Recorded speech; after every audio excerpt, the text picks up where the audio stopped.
আমি আপনাদেরকে অনুরোধ করবো, প্রিয় দেশকে যেভাবে আপনারা ভালোবাসেন এই ভালোবাসা আরো বাড়াতে হবে ইনশাআল্লাহ। জাপানের মাটিতে আপনারা আছেন, খুবই পরিচ্ছন্ন একটা দেশ।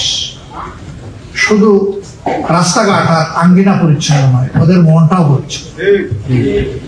এই দেশকে আপনারা সম্মান করবেন, কারণ তারা তাদের বুকের বিছানায় আপনাদের জন্য জায়গা করে দিয়েছে।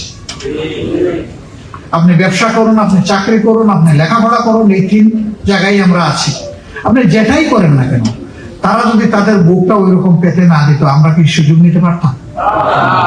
তাহলে তাদের যে সোশ্যাল ডিসিপ্লিন যেটা আছে, সামাজিক যে শৃঙ্খলা আছে, এটার আমরা যেন গর্বিত অংশীদার হই। আমাদের কারো কারণে যেন তাদের শৃঙ্খলার সামান্য বিঘ্ন না হয়, তাহলে তারা আমাদের নিয়ে কমফোর্ট জোনে থাকবে, স্বস্তিদায়ক জায়গায় থাকবে। এই জায়গায় আপনারা যারা আছেন, আমাদের ডক্টর সাহেব কারেক্টলি বলেছেন, আমরা রেমিটেন্সের দিকে না তাকাইয়া আমরা আরো একটা জিনিসের দিকে তাকানো দরকার। আমার চাহিদা আপনাদের কাছে দুইটা। আমার চাহিদা হচ্ছে রেমিটেন্স আমাদের লাগবে, কিন্তু এটা আমার 1 নম্বর না, এটা 2 নম্বর। 1 নম্বর চাহিদা হচ্ছে আপনারা আমাদেরকে কিছু মেরিট ইনভেস্ট করেন, কিছু ব্রেইন আমাদের দরকার। এখন এই ব্রেইন কারা?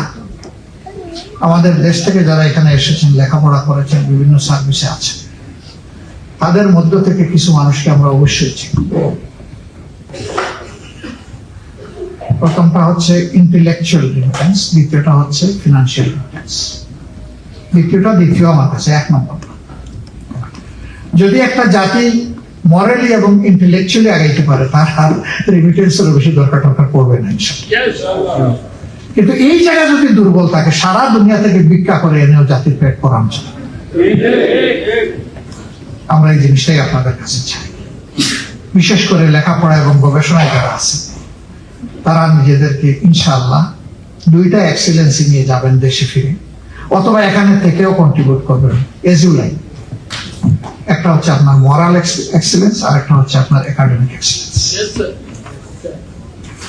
আমাদের এই আশা কি পূরণ হবে ইনশাআল্লাহ? আমরা বুকে জড়িয়ে নেব আপনাদেরকে।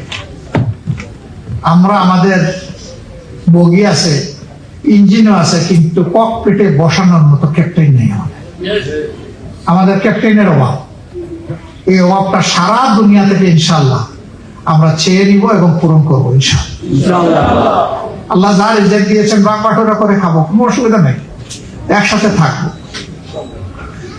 বড় কিছু দিতে পারবো না হয়তো, বা কোনোদিন আল্লাহ সুযোগ দিলে সম্মানটুকু দেওয়ার চেষ্টা করবো। আপনি যেন ওখানে কাজ করে সম্মানিত বোধ করেন।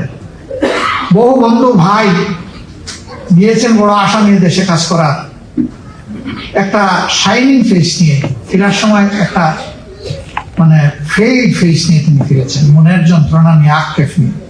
বিমানবন্দরে এসে একটা ফেসবুকে স্ট্যাটাস দিয়ে বলেছেন, বিদায় হে প্রিয় বাংলাদেশ। আমরা ওই বিদায়টা আর শুনতে চাই না, আমরা বারবার শুনতে চাই, ওয়েলকাম মাই ডিয়ার বাংলাদেশ। হে বাংলাদেশ, তোমার পাশে আছি, তোমাকে স্বাগত। আমি জাপানে থাকলেও তোমাকে স্বাগত, আমি যদি দেশের মাটিতে যাই তাও তোমাকে স্বাগত। يا من صليت بكل الأنبياء، يا من في قلبك رحمة للناس، يا من ألفت قلوب في القرآن، يا حبيبي يا شافعي يا رسول الله بأمي وأبي.